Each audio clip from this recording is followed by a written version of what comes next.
आप लोग कहाँ से आए? अच्छा, वेरी गुड। तो आप आज आस्था में आए हैं, आपको मुझे ओल्ड एज या जीरियाट्रिक्स का ओरिएंटेशन बताना है। तो मैं कोशिश करता हूँ आपको बताने की।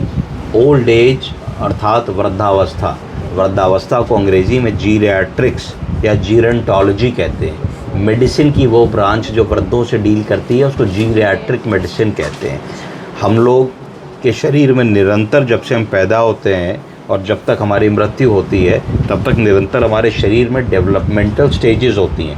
पहले जब हम पैदा होते हैं तो पहले 17-18 साल तक हम धीरे धीरे डेवलप होते रहते हैं, तो वो हमारे शरीर में एक पूर्ण विकास की एक स्टेज आ जाती है जिसको मैच्योरिटी कहते हैं कि हम 18 साल की उम्र में या 19 साल की उम्र में पूर्णतः मैच्योर हो जाते हैं। हमारा हड्डी, हाइट, आँख, नाक, कान, गुर्दा, दिमाग, ब्रेन, जिस भी चीज़ को जो डेवलप होना होता है वो हो चुका होता है। तो वो फुल मैच्योरिटी के बाद हम सब लोगों को करीब 40 वर्ष का समय मिलता है अपने काम को करने के लिए। यानी कि 20 साल में हम पूर्णतः वयस्क हो गए, एडल्ट हो गए, और 40 साल हमको मिले, 60 साल में हम रिटायर हो गए।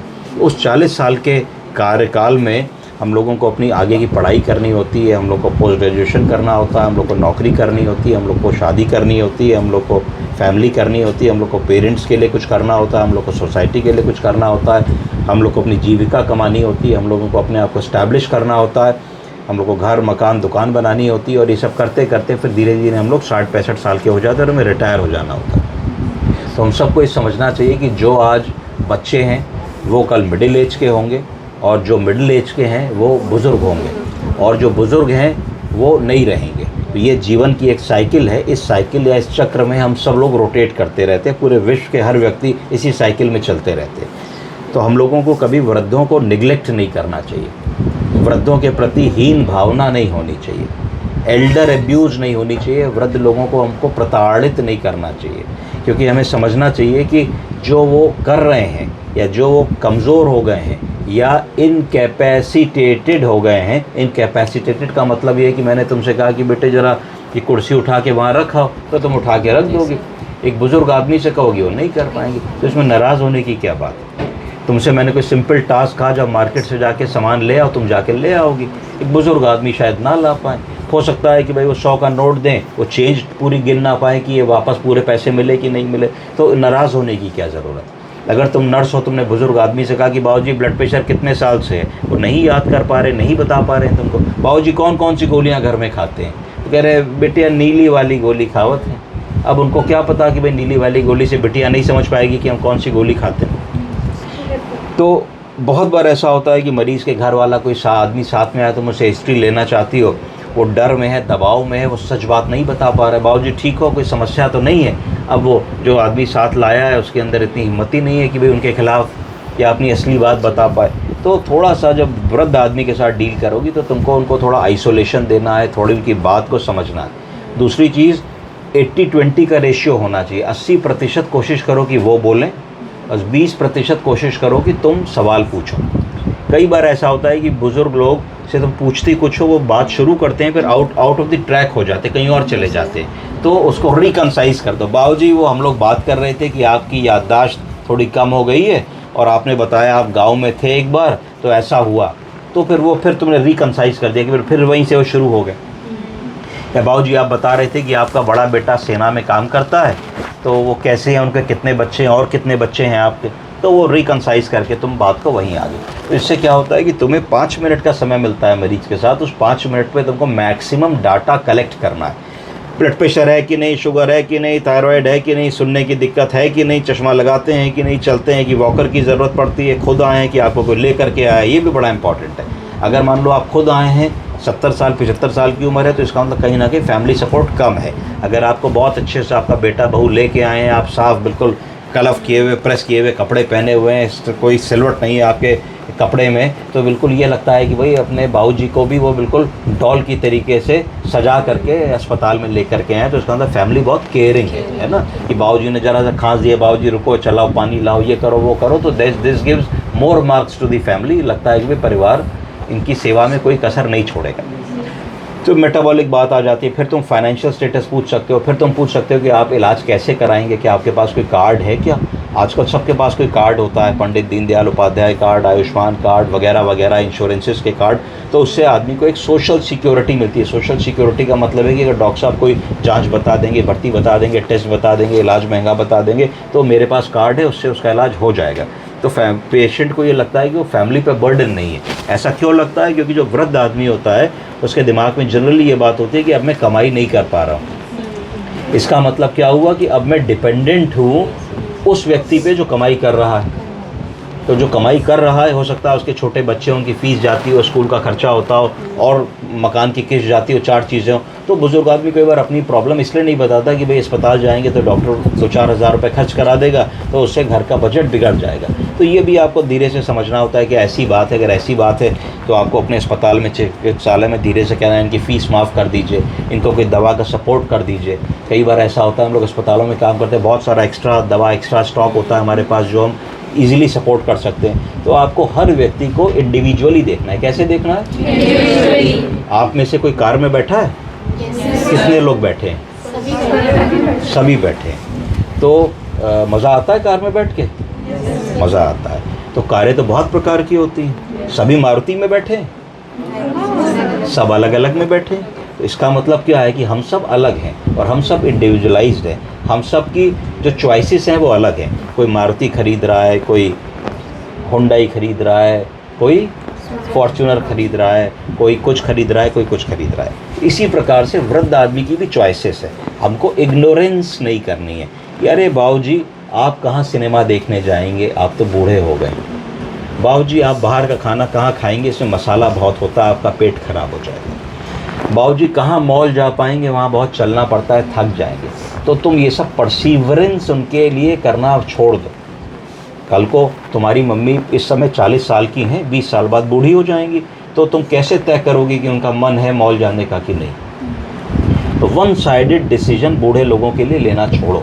उनसे बात करो, उनके मन को टटोलो। उनका भी मन बिल्कुल वैसे ही जैसे तुम्हारा है और मेरा है, क्योंकि सिर्फ उम्र ही तो बढ़ गई, उम्र के साथ साथ शरीर में शिथिलता आ गई, मन तो वही है।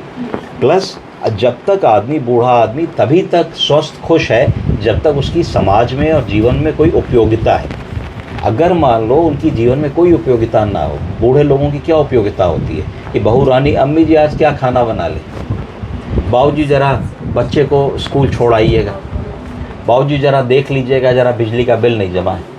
तो वो उपयोगिता है।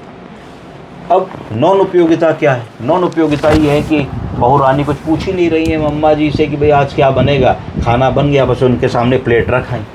तो ये नॉन उपयोगिता है। घर में सब लोग सुबह उठे, बाबूजी अकेले अपना बैठे अखबार पढ़ रहे हैं, उनसे कोई बात ही नहीं कर रहा है, बच्चे दादी बाबा को सलामी नहीं बजा रहे हैं, बहू रानी और बेटे अपने ऑफिस जाने में बिज़ी हैं। तो ये नॉन उपयोगिता है। तो इसका मतलब है वो कोई समान ना बने, वो इंसान बने। और इंसान मतलब कम्युनिकेशन, मतलब रिस्पेक्ट, मतलब उनकी आइडेंटिटी को हमको इग्नोर नहीं करना है ना। जैसे तुम स्कूल आओ और तुमसे कोई बच्चा बात ना करे तो तुम्हें कैसा लगेगा? तो ऐसा ही हम लोग दिन भर बुज़ुर्गों के साथ करते हैं, अपने बड़ों के साथ करते हैं, दादी बाबा के साथ करते हैं, रिश्तेदारों के साथ करते हैं। तो हमको समझना है कि जो चीज़ हमको बुरी लग रही है वो उनको कितनी बुरी लगेगी। तुम्हें तो बुरी लग रही है, पर तुम अभी स्टूडेंट हो, तुम्हारे पास जीवन है, तुम होशियार हो, तेज़ हो, तो तुम लड़ सकती हो, झगड़ सकती हो, क्योंकि कल इनको भी तुम्हारा काम पड़ेगा।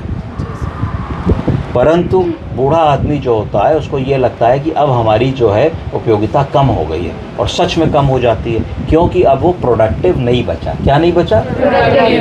जब वो प्रोडक्टिव होता है तो उसके पास नौकरी होती है, उसके पास तनख्वाह होती है, उसके पास संसाधन होते हैं, उसके पास सरकारी गाड़ी होती है, उसके पास नौकर चाकर होते हैं, उसके पास इतनी ताकत होती है कि एक फ़ोन कर दे 4 काम करा सकता है, वो तुम्हें पैसे दे सकता है, तुम्हारी फ़ीस अदा कर सकता है। सोसाइटी में उसकी से होती है कि भाई देखिए वो इनके घर में इनके बड़े भाई साहब इंस्पेक्टर साहब हैं, तो सब अपना हड़के रहते हैं इंस्पेक्टर साहब हैं। या इनके यहाँ भाई कोई डॉक्टर है, इनके यहाँ भाई कोई IAS बन गया है, PCS बन गया है, सरकारी नौकरी करता है, क्लर्क है, LDA में काम करता है। तो उस तरीके से उस समय आदमी की यूज़फुलनेस होती है। तो यूज़फुलनेस से समझिए कि हम लोग लालची प्रवृत्ति के लोग हैं। इंसान कैसे हैं? तो अगर हम लालच करते हैं तो हम उसी चीज़ को वैल्यू करते हैं जिससे हमें लाभ मिल रहा हो। आप 10th की टीचर को अब टीचर्स डे विश करते हैं? Yes, sir. सारे करते हैं? Yes, sir. सब झूठ बोल रहे हैं। मुझे लगता है 50% लोग भी नहीं करते होंगे, है ना। तो इसका मतलब ये है कि जब हम जीवन में आगे बढ़ते जाते हैं तो जिस सीढ़ी पे चढ़ के आगे बढ़े हैं उस सीढ़ी को प्रायः भूल जाते हैं।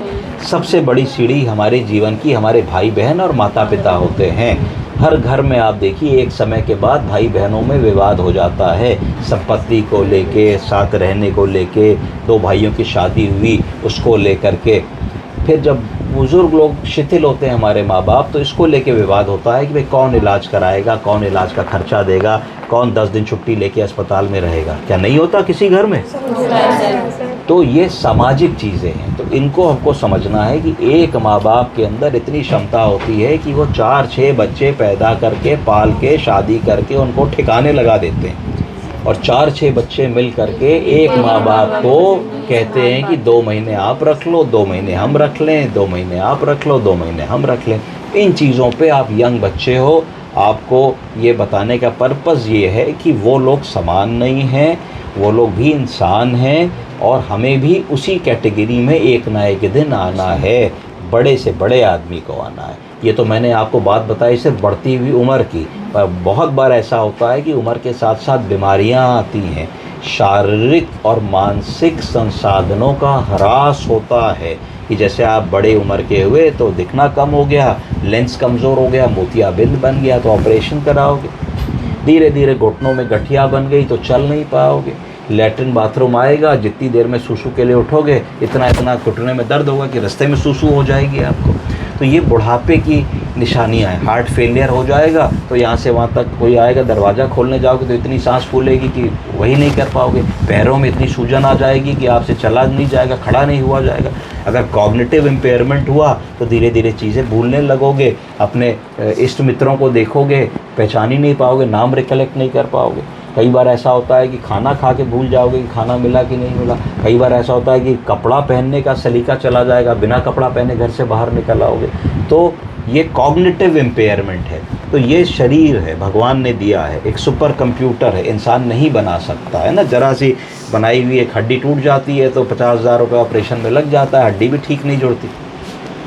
तो जो बन के शरीर मिला है उसकी रिस्पेक्ट करनी है। जो व्यक्ति समाज में आया है, संसार में आया है, उसकी रिस्पेक्ट करनी है। और हम लोगों को ये समझना है कि उनका भी इक्वल राइट है।